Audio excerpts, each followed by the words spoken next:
Let's compare a top M4 Pro versus a base M4 Max in the MacBook Pro to determine if the $800 plus price jump is worth it or not for a pro photography and video workflow. Let's jump in. I'm ArtIsRight. This video is an encore. All the testing data has already been out in the M4 Max comparison video. However, I understand sometimes it can be overwhelming to compare and pick the machine that you want out of a sea of 20 machines. So what we're going to do is reshuffle these data and do an encore video. So the next few videos will be these encores, and we're going to take a look at different aspects of the M4 family. With that said, I'll be sharing lots of data. Please pause this video to analyze the result yourself in addition to the analysis I'll be sharing with you.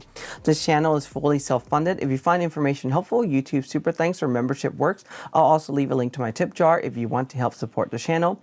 And one thing that you can definitely do is to subscribe if you haven't already, and tapping on that like button. This way YouTube algorithm will push this to an even larger audience. And if you find this information helpful, please feel free to share this video with at least 3 other creative. This way they have a chance to review this and also choose a machine that's right for their workflow. Lastly, this is a one-person channel, so if you find any mistake, please be kind in the comment. Now with that said, we're going to take a look at these two machines in comparison.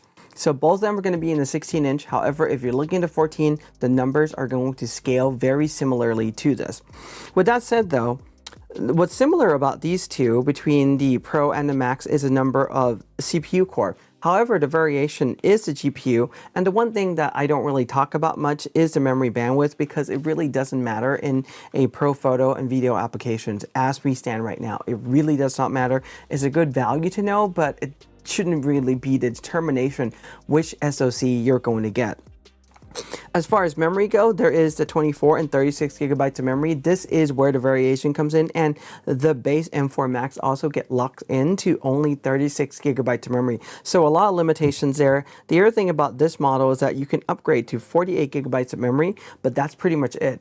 Interestingly enough, on the Mac Mini M4 Pro, you can upgrade to 64 gigabytes of memory, but it's not an option on the MacBook Pro. 512 gigabyte SSD versus 1 terabyte SSD. Both of these are stock configuration. Now we take a look at the price tag, right?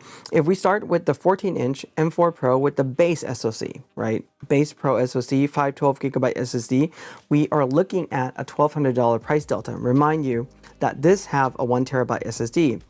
If we bump up the specs a little bit, where we now take a look at the top M4 Pro, update this to 1 terabyte, and with some discrepancies in the memory, we're taking a look at a price delta of around $800.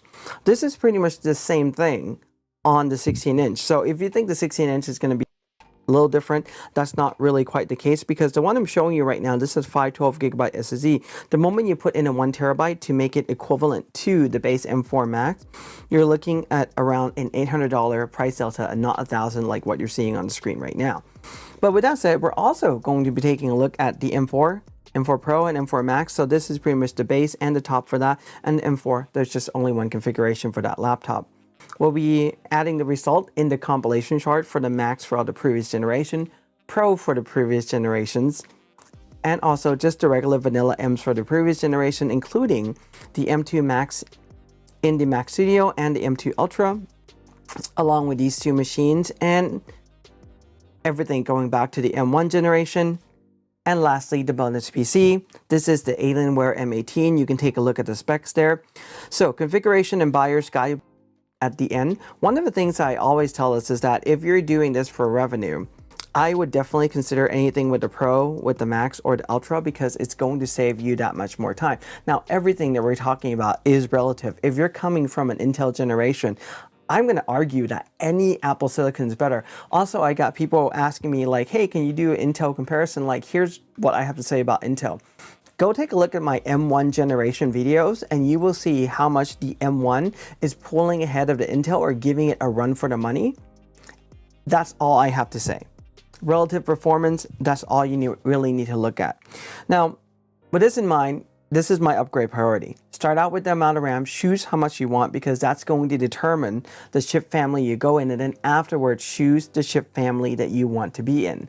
Like I said, if you're doing work for revenue, highly recommend going with the Pro or the Max for these laptop variants. Then choose the SSD. Lastly, then choose the chip variants. These would be the upgrade from the base to the top spec one. But normally when you go in and add those extra CPU or GPU cores, you're really seeing very little performance improvement for the price you're really paying into that. You're upgrading the memory, you're going to see that much more when it comes to these pro tasks.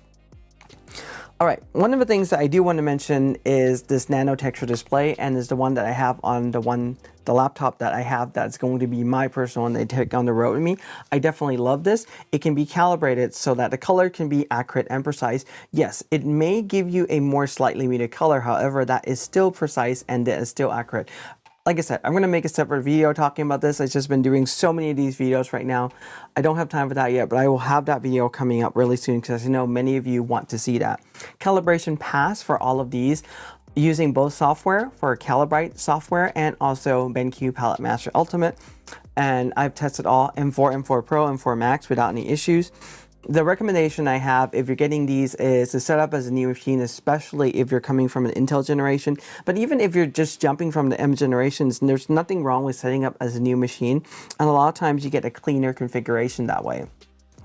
Here is how you're going to read the specs for all the machine that I will be sharing with you. And now let's talk about SSD. So SSD, remember that you can always plug in an external device and expand the SSD and storage. So the one on the inside of these machines are plenty fast enough. Now, I see some videos out there that they recommend like, hey, get the smallest one possible and get an external SSD instead and run all your local files in your local folder from there. You can do that. There are some downside and consequences should that driver get ejected. There are some side effects to that, so I just want to mention that. If you want to really know how fast of an SSD you really need, I'll leave a link to this video in the description. I made a video doing extensive testing comparing this. Now, when it comes to RAM, there's really no way to upgrade a RAM. This is part of the reason why I say to choose a RAM first, because the moment you have your machine and you configure your RAM, you're pretty much stuck with it. So if you want to get more RAM, guess what? You have to buy an entirely new machine. If you're not sure how much you need, my basic rule of thumb is as follows. Whatever you have right now, I would generally tell you to keep it. So if you have an Intel with 32, don't go down to 16 because it's not a magical like memory. I mean, unified memory, meaning that it's shared between the CPU and GPU and not just dedicated and separate anymore like in the Intel generation. The best thing you can do if you really want to know how much RAM you're using in your creative workflow is to launch Activity Monitor, go into the memory tab, and just take a look at this memory pressure throughout the day. And I might tile the window in a way that you can really see this. And if you're in the green, you're generally good. If you're in yellow or red, you probably want to get more memory for your system, but definitely do not cut down on the memory. Now, the other app that you can use, and I'm not paid by this, is iSat Menu 7. I love their product. You can really go back on the history for up to 28 days and see different metrics of the machine. I think this is really useful. So Apple have finally bumped up the memory on the machine. Most of the time, the base spec is going to be able to get through just fine without having to really upgrade the memory, and that's really great to see. The power setting that I use on all these are auto, and on all these M4 generation machine, I've tested this on 15.1. On all the previous generation machine, they were tested on 15.0.1. Some minor delta in testing performance, but usually they are within a margin of error, which is why I'm keeping the result that way. Another thing too is that I'm noticing a severe slowing down trend in the previous generation and like a single silicon with the OS and the app becoming more demanding. Time does really increase as you're trying to do the task over time. Another thing that I do want to mention is I can't test every single configuration. So there are some out there that was asking me, hey, can you test the M4 Pro with 48 gigabytes of memory? I'm going to say this. Whoever lives in Southern California, if you want to reach out to me, you want to loan me your machine, you want to order one and send it to me for testing, and I will get that back to you. I really just need like maybe half a day with it. Do feel free to reach out. All right, with that said, now let's take a look at Lightroom Classic supporting full acceleration. Between these two, they're pretty much almost dead even. Like what, 19 seconds faster? Now, remind you that this is a CPU-based task and the number of CPU cores is exactly the same. So if you're just going to use one metrics to really look at this, you're not going to see that much variation. Here's the rest of the other machine in the lineup. Feel free to pause so you can compare these 20 plus machines. This is why we're looking at data in a different way. Now, when it comes to export, this is now using CPU and GPU, and we are seeing a significant improvement. I wouldn't say this is earth-shattering, and you really have to ask yourself, going from about like 12 to like 15 minutes, saving that 3 minutes, you really need to ask yourself, is it worth it for the $800 price variation or not? In fact, with the configuration that we have right now, this is really not $800. It's really more $1,000 because we have a 512 gigabyte SSD. So this is 1K. 3 minutes. One of those determinations that you really need to make based on your workflow. Here's the rest of the machine in the lineup. We're not going to point out many of them there. Lightroom Classic HDR Merge. If we take a look at this, timing is exactly the same because this is the CPU-based task and the number of CPU cores is exactly the same. The other thing too is these tend to go in and tap in only like one single, maybe like 2 CPU cores, the performance one to the very most, which is why like having more CPU cores doesn't really do anything. This is also a task, by the way. This should be running in parallel, but it's only running in serial when you submit a whole bunch of stuff like into it to do HDR merge. Just some side comment from Art. All right. Here's the rest of the machine for HDR merge. You can see that M4 generation is doing really well. And we've been seeing something like this with all the previous generation. Like M3 was doing much better than M2. M1 and M2 are kind of like just like about the same performance-wise because that's kind of like a direct update. And let's take a look at Lightroom Classic Panorama Merge to generate a 314 megapixel DNG file. With this is a task that goes in and uses a CPU and a RAM in combination. So having more RAM in the system is definitely helping. The number of CPU remains fixed on this one. So if you really take a look at this and you're really trying to determine if your machine have more memory now, is it going to run faster? This is one of those tasks where RAM really plays a big role. And you can see that, you know, it's not necessarily like double the performance, but the increase of this is significant enough. This is the reason why people want me to test the 48 gigabytes memory model, but I don't have one in the studio. It's already cost so much to order all these machines in. So like I said, if you want to send one to me, I would love to test these out. And here's the rest of the machine in the lineup. Do note that there's something weird going on there, probably a bug, because all these machines with 16 gigabytes of memory was not able to complete the task. The Mac Mini M4 and the 14-inch MacBook Pro M3, those with 16 gigabytes are the only two that are able to finish the task. Most of the time though, I will say that I'm expecting all these generation machines, all these 16 gigabyte one to finish within like the 4, maybe 5 minute mark. This one took way longer. So obviously there's definitely something going on with the way how the program is coded. All right, Lightroom Classic AI Noise Reduction. This is for one single picture. This is a GPU-based task. Now, this was supposed to be running on the NPU. However, there are some image quality issues, which is the reason why Adobe revert back and running it on GPU. There's a slight time increase, but there's a better image quality in the end. So they choose to go with this option. And the variation from this is around 7 seconds at the very most for $1,000. So something to think about there. Here's the rest of the task. One AI may not satisfy many of our needs. So I also did a test with 10 pictures doing AI noise reduction across multiple different cameras. And if we take a look at this comparison, we start to build up a time variation that's a little bit more significant when you have more GPU in the system. 32 versus 20. So you're adding 12 more core. This is where adding more of the GPU core is really showing a difference because you're seeing the huge jump right there. If you're only going in and adding maybe 4 GPU cores, you're not going to see that much of a difference. When it comes to these kind of jump between the Pro and Max, yes, you are seeing a difference of close to 2 minutes for this. And if this is something that you do day in, day out, it may be worthwhile to have one of the most powerful laptops, or Mac laptops anyway, on the road. But I will argue that it's also one of the most powerful laptops on the PC side of things, because take a look at that one, the X18 R9. That was supposed to be a really powerful machine. The battery life doesn't last really long, but it's taking very long to finish the task. So something to think about. All right, Lightroom Classic AI Sky and Subject Masking. So for this, what I've done is I've edited one picture, did go in and select the sky, select subject, make adjustments separately on both, and sync the time across. It's pretty much identical for this one.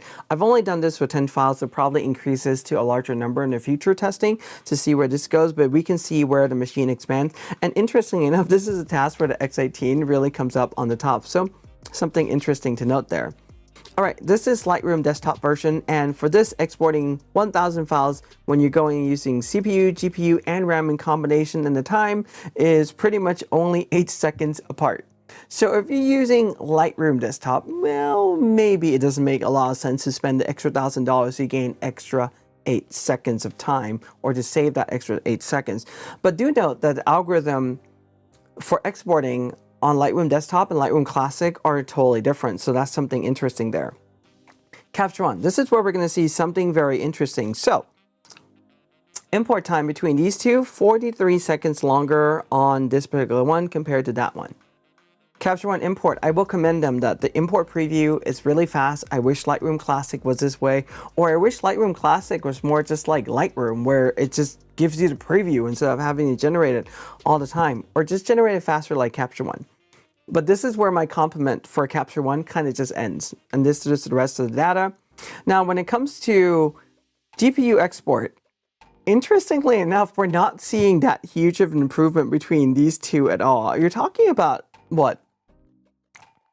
I'm going to round these up, 20 to around 23 minutes. You're talking about a 3-minute reduction in time, maybe a little bit over 3 minutes. You have to ask yourself if this is worth it or not, the extra $1,000. And seeing this result, I might just actually say like, hey, if you're using Capture One, the M4 Pro may just be the machine to go instead of getting the Max, because, I mean, when we're taking a look at the two Max comparison, yes, you know, this Max, the base Max makes a lot more sense, but when we're taking a look at this data this way, I mean, I'm going to say this, the machine that's $1,000 cheaper is making a lot more sense now in both of these metrics. And part of it is because Capture One does not go in and utilize the resources well at all. In fact, it can scale really terribly because M2 Ultra has 60-core GPU and is falling behind both of these M2 Max and also M3 Max. And I can keep going on all these Max generation. I mean, obviously, Capture One can utilize the Max Silicon a little bit better, but how much? That's really a big question, and we're not really seeing that huge of a time improvement here. So, Photoshop. So for this, I'm still using Lloyd Chamber digital Lloyd tests, and these are the 3 tests that I'm using of his. When we do the comparison, I'm just doing 90% RAM allocation now. Timing is pretty much identical. These are just milliseconds apart, and we can't tell this as a human being. So speed-wise, they are pretty much identical. So what happened when we work with a medium file? Well, we start to see time change a little bit, but a lot of variables in this comes down to the RAM, the CPU, and SSD in combination. Having more RAM on the system definitely helps when you have a file that's too large and you can't compute that or do everything on the RAM anymore. It writes to the SSD. Having 36 gigabytes of memory, this pretty much guarantees that this task, if you're just running Photoshop and the OS, is pretty much running exclusively on RAM.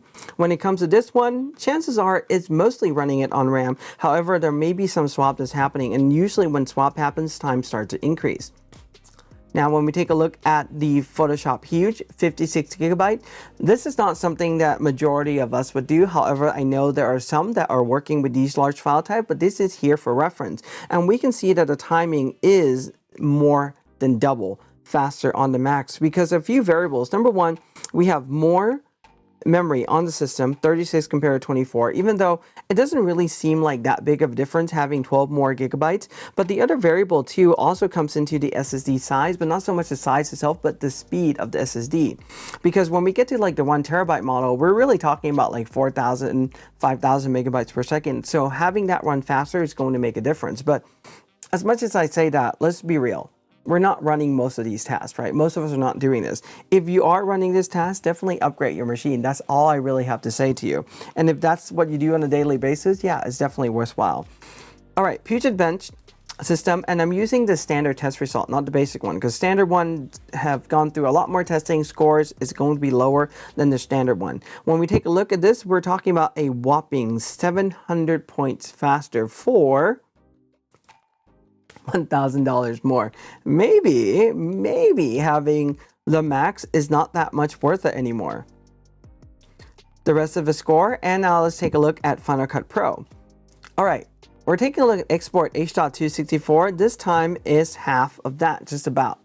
Now, when we take a look at this, this is the reason why I advocate if you're doing video, definitely consider getting these, even though import-export time may not be important to you to consider the Max. The reason why is because transcoding also is going to improve in terms of speed too. So if you're doing a lot of those, upgrading to the max may be something that is worthwhile because it's going to help with your editing experience. H.265 HEVC timing also got cut in half, and part of the reason why is because the Mac Silicon has doubled the encoder-decoder engine that's in the Pro Silicon. Here's the rest in the lineup, and when it comes to ProRes 422, timing is pretty much exactly the same at only 1 second apart. This is pretty much within the margin of error. And if you take a look at this, this is the rest of the result because ProRes, I mean, in general, Apple puts the same amount. The only time you really kind of get a bump in there is when you go to the Ultra machine, which is why it's slightly faster. All right, let's take a look at Adobe benchmark for Adobe After Effects. With this, timing is pretty much identical with it being 21 seconds faster on the Mac Silicon. You really need to start asking yourself, is paying $1,000 more worth it for this? A few things that I do want to point out about After Effects, this is using CPU, not using GPU rendering.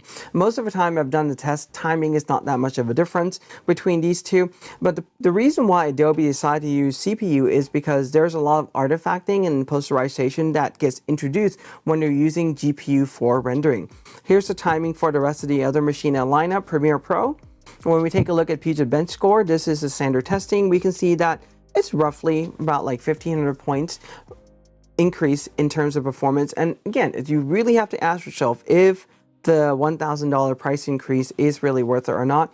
I would say that for video, like I said, there's things that we can't really see from the chart that I think it makes sense. But for photos, hard to really justify getting the max nowadays now that we're taking a look at the result this way. Lastly, let's take a look at DaVinci Resolve. And scoring the variation, very similar to Premiere Pro. M4 Max is definitely faster, but how much are we going to really notice in terms of just the daily usage of this? Well, maybe not so much. So now that you're seeing these results, you might be wondering, what should you think about this? I would probably say that this time around, the M4 Pro, the top spec one, is really performing really well and is really a great contender, especially for photography. I mean, there are very few tasks that it can improve the performance, and when it does improve it, it's really not quite huge, not as big as I thought it would be. When it comes to video, I am just kind of torn. I think that there are benefits inherently that you may not be seeing from the encoder-decoder engine doubling on the Max. And that's part of the reason why for video pros, if this is going to be your only machine, definitely go for the Max. However, if this is going to be your secondary machine, Pro can definitely work just fine, especially if you have a powerful desktop at home. Always think about those things too when you're really looking at this. All right. For anyone just jumping into this, I would probably say, unless you can get an M3 generation at a really great price, I would probably just look at the M4. I think M4 generation is definitely an impressive chip lineup. Coming from like the M1, M2, and M3, personally, I thought they were kind of like murky. There were improvement, but I didn't thought it was that huge. M4 represents the leap that I'm really loving the way how Apple is really doing this. Now, if you're an upgrader, you might be wondering, if you're coming from Intel, let me start out by saying this. What are you waiting for? I mean, the time is now. The time has been like since like the M2, M3 generation. They are definitely that much faster than Intel. They run definitely that much cooler. The battery is going to last longer. So many benefits. Just by all means, please leave your Intel behind. It is that time. Now, if you're coming from, if you have like, for instance, M3 right now, I would probably say that you definitely have some time. You don't need to really go in and upgrade unless you really want the latest and greatest, or you need to upgrade components, and upgrading from M3 to M4 makes sense, but otherwise it doesn't really make too much sense. If you're in the M2 generation, I would probably say like, man, you can look at it, but you can definitely stretch the M5 generation without any issues. Now, if you're on the M1, I would probably say that if you're on the M1 Max and you upgrade to 64 gigabytes of memory, then you're probably fine, or even just a stock 32, I think you should be fine for the time being. You may be able to stretch it for like one more generation. However, if you're on the Pro or just the regular, I think the M4 generation would be a really great one for you to jump into. All right. Let's take a look at some of these machine configuration a little bit and compare some of the pricing a little bit more. So this is $1,200. This is the base M4 Pro 14-inch one, and comparing to the base M4 Max.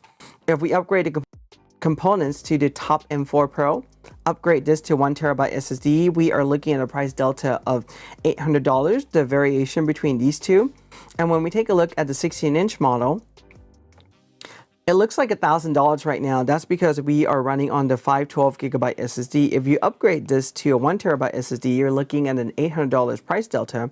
However, I would argue this. Either keep the 512GB SSD and upgrade to 48GB of memory, or the other thing that you may be able to do is just upgrade both the SSD to 1TB and also 48GB memory for that one. You're still looking at a $400 price delta, but I think you're going to get a pretty good performing machine all at the same time, saving $400.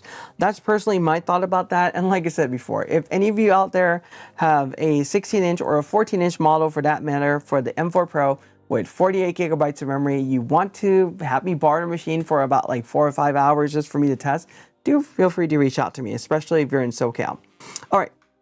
With that said, here's my upgrade priority charts. Again, memory first. Next is the chip family going between Pro, Max, etc. SSD storage size, and lastly, the chip variants. These will be going upgrading the CPU, GPU cores, which you're really not going to see that much of a difference. You barely saw that huge of a difference in this generation computer, especially on some of the tasks like Capture One, when we really scale and we add more GPU cores. It didn't really go and utilize it that well. So I would probably say that based on seeing this result, I would probably move the M4 Pro into kind of like the better category. And the best, I mean, I wouldn't say the Max is like the best, but Max is going to be a much better all-around computer for you. I mean, the M4 Pro can even slot in right there as far as being the best for Capture One. Again, as I'm learning more from this, as I'm looking at the data differently, I'm also making changes to my recommendation. As far as Lightroom Classic go, M4 Pro is a pretty good machine. I will actually put it into the better category. Same thing with Photoshop as well, although in M3 generation, if you go and take a look at the data, the Max and the Pro for those generation, including M4 Max, tend to perform slightly better in Photoshop. So I'm still going to give the edge on that to the best one. And when it comes to video, I think the M4 Pro can definitely work. If you're on a budget, if you want to save money, that's a great way to go. However, if you are going to have just one machine, you're a pro, you're working for revenue, and you want to have a longevity machine and one that's more well-rounded, I would definitely consider the Max SoC for those. As far as just the base machine goes, memory-wise, I mean, they come with enough, but upgrading this to 48GB of memory on the Pro may not be a bad idea. As far as the Max go, it's hard for me to justify upgrading more, especially for someone like myself. I have the M2 Ultra with 128GB of memory in my office that I'm constantly running everything out of. So anything that's a laptop for me is literally an on-the-go machine. SSD-wise, 512, I would say that is the bare minimum. Personally, I recommend going with at least 1TB SSD, and these are kind of like the upgrade path that I have. If you have a current silicon, just kind of put yourself there and look at the arrows as far as where you want to upgrade. It's a guide, obviously. You can move in any direction you like, but definitely if you have an M3 Pro, you probably would not be wanting to go back to the M1. Anyway, that's my thought, and these are the comparison, which I find really interesting and also very surprising, and I hope that you find that information helpful too. If you have any questions or comment, do leave them below. I've been getting so many comments, so it might take me a little bit longer for me to get back, but I will get back to you as soon as I am able to. Anyway, give this a like, subscribe, and hit the bell if you're new. I'm Art, and I thank you for your time.